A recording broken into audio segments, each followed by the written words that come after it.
श्री राम जन्म हरि के राम अवतार की कथा विस्तार से पार्वती माँ को स्वयं श्री शंकर जी अपने मुख से सुना रहे हैं कि जालंधर नाम के घोर असुर से देवता हार गए और वह भयभीत होकर भगवान शंकर की शरण में गए। शिव जी ने जालंधर से घनघोर युद्ध किया, किंतु वह महाबली दैत्य मारे नहीं मरता था। उस असुर राज की पत्नी परम पवित्र व्रता थी।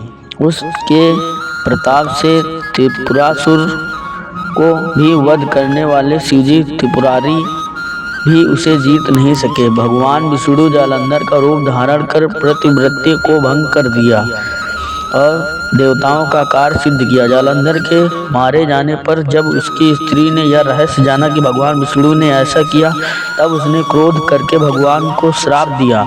उसके शाप को श्री हरि विष्णु ने शिरोधार्य कर लिया। उस कल्प में वही जालंधर रावण रूप में जन्मा। सीता जी का हरण उसने किया। अब भोलेनाथ यह कहते हैं कि एक बार नारद जी ने शाप दिया था एक कल्प में। इस कारण प्रभु ने मनुज अवतार लिया। राम अवतार तो माता पिता चकित हो गई। देवर्षि नारद तो भगवान श्री विष्णु के परम भक्त हैं।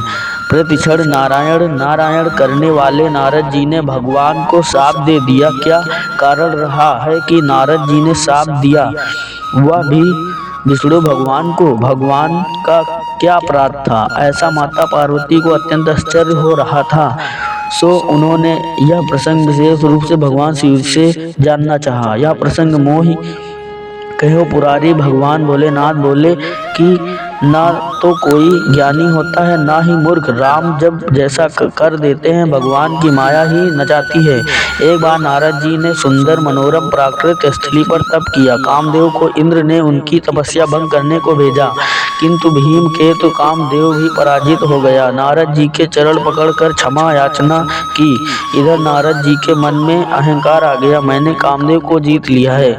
भगवान शिव के पास पधारे तो शंकर जी ने गूढ़ संकेत उन्हें दिया कि हे प्रिय नारद, यह जो काम को भी जीत लेने वाले स्वयं की कथा जो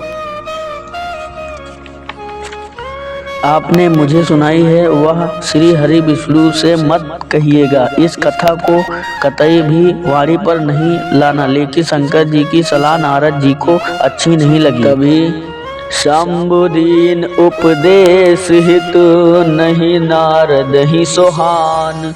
राम कीन चही सोई होई, करे अन्यथा अस नहीं कोई।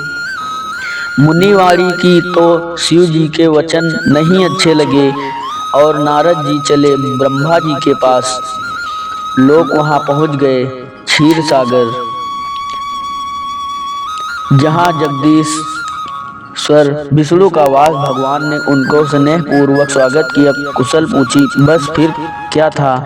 हर की प्रबल माया के वशीभूत नारद जी ने कामदेव वाला पूरा प्रसंग अपने अहंकार में सुना दिया। प्रभु तो अहं को सर्वप्रथम खा लेते हैं, तो नारद के मोह काम जीत होने के कारण को दूर करने के लिए प्रभुवाणी थी कि तुलसी जी बता रहे हैं कि सेवक के हित में स्वामी प्रभु ने सोचा कि नारद कहो सहित अभिमाना, कृपा तुम्हारी सकल भगवाना। करुणा निधि मन दीख विचारी, उर अंकुर्यो गर्भ तरु भारी। बेग सो डरहि उखारी, पर हमार सेवक हितकारी। प्रभु ने निश्चय किया कि मुनि का कल्याण और मेरा खेल होगा। मैं ऐसा उपाय अवश्य करूंगा। प्रभु ने 400 कोस एक सुंदर नगर की रचना कर दी। मुनि नारद वहीं से जा रहे थे। उस नगर का वैभव तो अत्यंत ही उत्तम था। वहाँ का राजा उसी दिन अपनी राजकुमारी का स्वयंवर करने जा रहा था। नारद जी को मार्ग में प्रणाम कर सम्मान देकर राजकुमारी को सम्मुख कर उसके भविष्य के बारे में जानने की मुनिवर नारद जी से जिज्ञासा की। आनि देखें नारद भूपोति राजकुमारी, कहो नाथ गुण दोष सब होय के हृदय विचारी। अब नारद मुनि जो काम को जीत लेने के अहंकार से भरे थे, वहीं उस राजकुमारी का वरण करने का मचल उठे।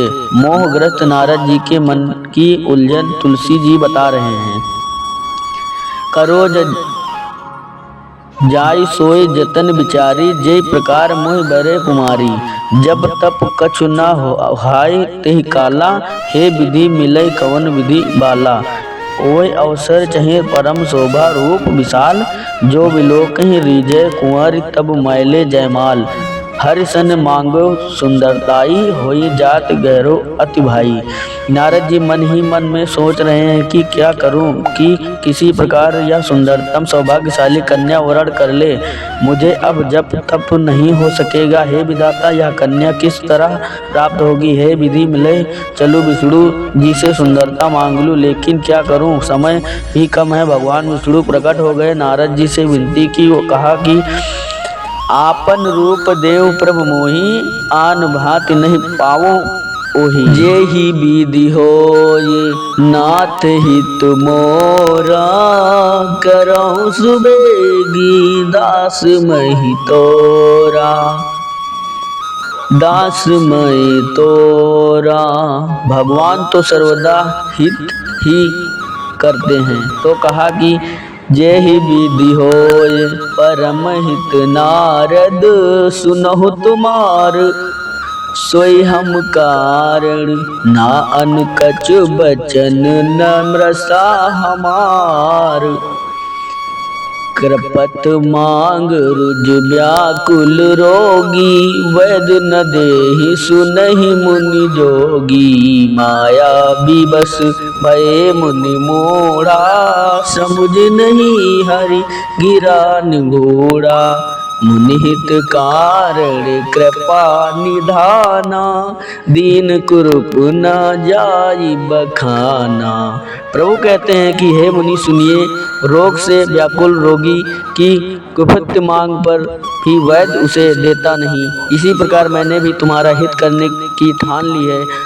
अब नारद जी तो माया के वशीभूत हो चुके थे, तो मूर्ख बन चुके थे। योगी मुनि इसी कारण से प्रभु की रहस्यमयी गुण बात का अर्थ नहीं समझ सके। मुनि के कल्याण के लिए प्रभु ने उन्हें ऐसा रूप बना दिया बंदर सूरत की, उसे तो कहते हैं कि नहीं बनता। नारद जी स्वयंवर समारोह में मुदित मन से जाकर बैठ गए। वहां पर 2 रुद्रगण भी बैठे थे। ताहा बैठे महेश गण 2, प्रविवेश गति लखई न कोऊ।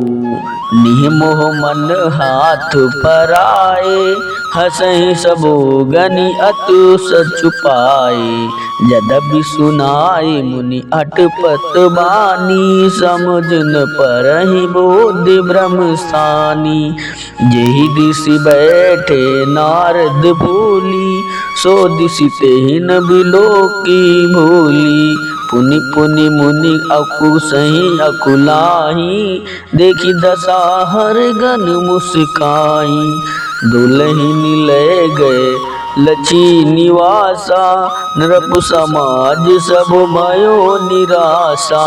उस स्वयंवर सभा में बैठे शिवगण नारद जी को देख व्यंग वचन बोले, उनकी हंसी उड़ाते परिहास उपहास कर रहे थे, किंतु नारद जी उन्हें पहचान नहीं पाए, ना ही उनके व्यंग्य वचनों का अर्थ समझ पा रहे थे।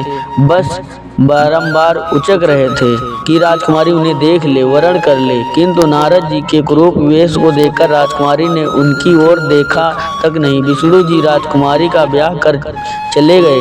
पूरा राजाओं का समूह व नारद जी निराश हो गए। शिवगणों के यहाँ कहने की पर अपना मुख दर्पण में देखो, तो नारद जी ने पानी में झांका। स्वयं की क्रूरता देख वह अत्यंत क्रोधित हो गए और दोनों को श्राप दे बैठे। काम मोह क्रोध के वशीभूत नारद जैसे देवर्षि को अब भी संतोष नहीं हुआ था। मार्ग में ही भगवान विष्णु और राजकुमारी ही वस्तुतः माता लक्ष्मी थी, मिल गए।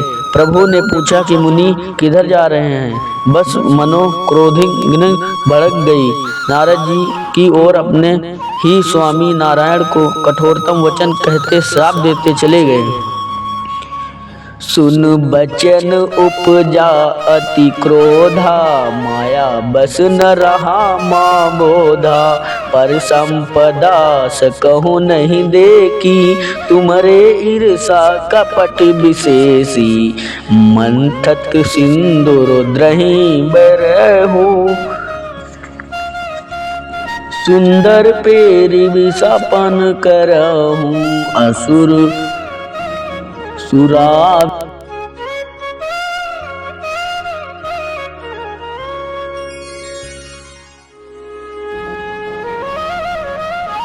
स्वार्थ सातक कुटल तुम सदा कपट बिहारू।